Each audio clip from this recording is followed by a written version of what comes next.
Assalamualaikum warahmatullahi wabarakatuh. Apa kabar anak-anakku sekalian kelas 11 BDP 1 dan kelas 11 BDP 2? Semoga kalian dalam keadaan sehat walafiat. Amin ya rabbal alamin.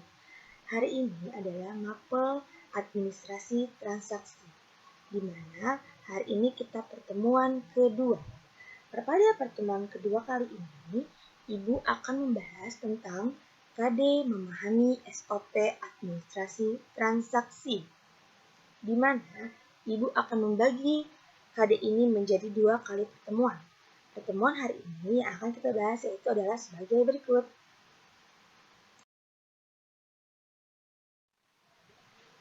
Pertama-tama kita akan bahas apa sih administrasi itu. Nah, anak-anak, administrasi itu dibagi menjadi 2 kata. Yang pertama itu at, artinya adalah ke atau kepada, dan ministrer, artinya mengabdi, memenuhi, atau melayani. Atau bisa diartikan juga dalam arti sempit, yaitu dalam bahasa Belanda yang tertulis adalah administrati, yang artinya tata usaha, atau bisa juga tata pembuka. Jadi anak-anak, apa sih administrasi itu? Ibu bisa simpulkan bahwa administrasi adalah seluruh kegiatan yang dilakukan melalui kerjasama dalam suatu organisasi berdasarkan rencana yang telah ditetapkan untuk mencapai tujuan.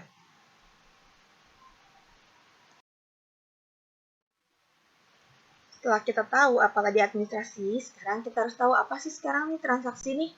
Transaksi itu adalah persetujuan jual beli antara dua pihak. Jadi dalam perdagangan itu seperti penjual dan pembeli melakukan negosiasi. Itu juga bisa disebut dengan transaksi ya, anak.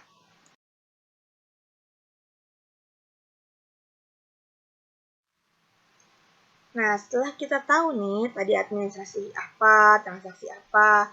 Nah, kalau kita gabungin nih kedua kata ini jadi administrasi transaksi, apa sih itu?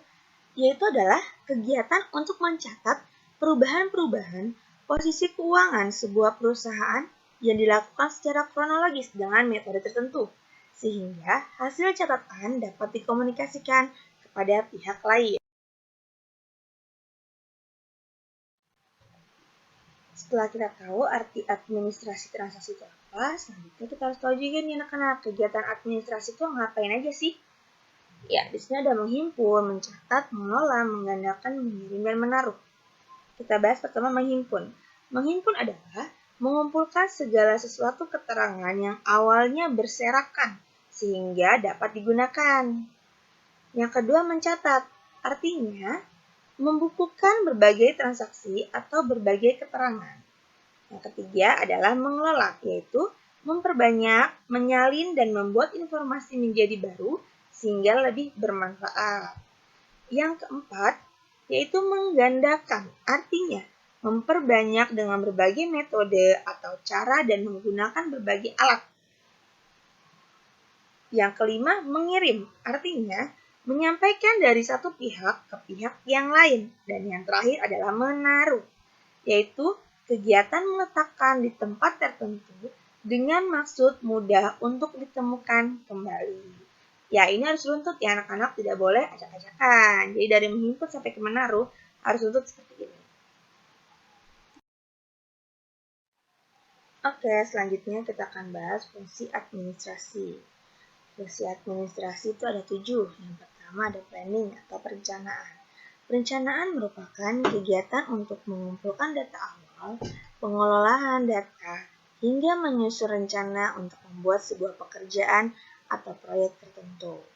Yang kedua ada pengorganisasian, yaitu adalah menyusun dan membangun komunikasi kerja antara anggota-anggota dalam organisasi, sehingga akan tercapai suatu kesatuan usaha untuk mencapai tujuan suatu organisasi atau perusahaan. Yang ketiga itu adalah pengkoordinasian atau coordinating, yaitu berfungsi untuk mengkoordinasikan seluruh kepentingan dan tujuan dari organisasi atau perusahaan yang dilaksanakan agar bisa bersatu dan dapat sejalan dengan tempat dan waktu yang sama.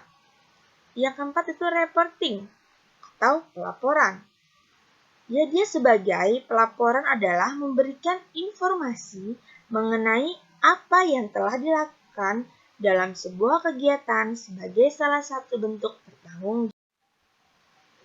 Yang kelima, penganggaran atau budgeting, yaitu suatu kegiatan yang mengelola dan perencanaan yang berkelanjutan mengenai keuangan atau anggaran. Yang keenam, penggandaan tenaga kerja atau disebut juga dengan staffing. Staffing itu adalah untuk menemukan, menilai, mengevaluasi, dan menetapkan hubungan kerja dengan karyawan atau tenaga kerja dan memberhentikan jika tidak lagi dibutuhkan. Yang terakhir itu adalah pengarahan atau directing. Dia itu memberikan bimbingan, memberikan saran-saran, masukan untuk perbaikan suatu kegiatan yang sedang dilakukan agar tugas dapat dilaksanakan dengan maksimal dan mendapatkan hasil yang memuaskan. Itulah fungsi 1-7-nya. Semoga kalian ingat dan kalau bisa kalian catat tadi yang Ibu omongin. Selanjutnya, apa sih maksud dan tujuan administrasi itu? Yaitu yang pertama adalah memonitoring kegiatan administrasi perusahaan. Yang kedua, mengevaluasi kegiatan di suatu perusahaan. Menyusun program pengembangan dan kegiatan usaha. Dan mengamankan kegiatan usaha dan organisasinya. Yaitu selanjutnya slide terakhir. Ya, selanjutnya unsur-unsur dalam kegiatan administrasi transaksi. Biasanya disebut dengan 6M. M yang pertama adalah manusia atau man. Manusia yaitu unsur penting dalam setiap kegiatan perusahaan. Keberhasilan setiap perusahaan bergantung pada kualitas manusianya. Karena apa? Karena manusia melakukan kegiatan penjualan, pembelian, pengawasan, pengkajian, promosi, dan kegiatan lainnya. Yang kedua adalah uang atau money. Nah, karena di suatu perusahaan ini yang diinginkan adalah laba, jadi uang merupakan komponen penting dalam operasional usaha dan termasuk dalam kegiatan administrasi usaha. Uang di sini dimaksud dengan mencari keuntungan atau laba maksudnya ya. Yang ketiga adalah material. Material itu adalah harta kegiatan kekayaan perusahaan yang didaya-gunakan untuk melaksanakan kegiatan perusahaan secara efektif dan efisien. M selanjutnya itu mesin. Mesin merupakan salah satu harta kekayaan perusahaan yang digunakan untuk kelancaran kegiatan administrasi transaksi. Yaitu contohnya seperti mesin kasir, mesin kantor, dan mesin lainnya. Itu termasuk ya dalam unsur-unsur kegiatan administrasi transaksi. M yang kelima adalah metode. Metode yaitu yang digunakan atau cara yang digunakan untuk melaksanakan suatu pekerjaan agar tercapai sesuai dengan yang dikehendaki atau yang dimau oleh perusahaan. Dan pekerjaan itu berjalan dengan efektif dan efisien karena metodenya sesuai itu ya. Contohnya metode misalnya adalah menggunakan SOP di suatu perusahaan tersebut. Selanjutnya, ini nih M yang terakhir nih, apa sih? Market atau pasar. Apa sih yang kita tujuin itu namanya market ya, bukan pasar, maksudnya pasar tradisional bukan. Market atau pasar ini adalah tujuan yang diharapkan dari kegiatan administrasi meliputi tempat yang dilakukan transaksi. Jadi, kita mau melakukan transaksinya kemana sih?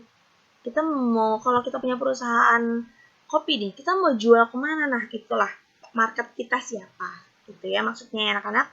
Semoga kalian paham ya. Nah, itulah singkat dari materi hari ini, materi SOP administrasi transaksi, di mana Ibu ngebahas dari pengertiannya dulu. Minggu depan kita bahas deh apa itu SOP-nya ya anak-anak. Semoga materi hari ini kalian paham dan semoga apa yang Ibu terangkan jelas sehingga bisa masuk ke dalam otak kalian dan kalian bisa memahaminya. Nah, sekarang kita lanjut. Ada tugas nih, jadi jangan skip dulu ya. Lihat tugasnya. Check it out.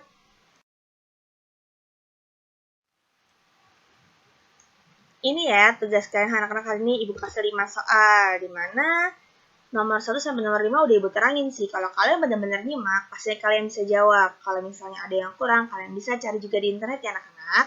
Ditunggu loh tugasnya.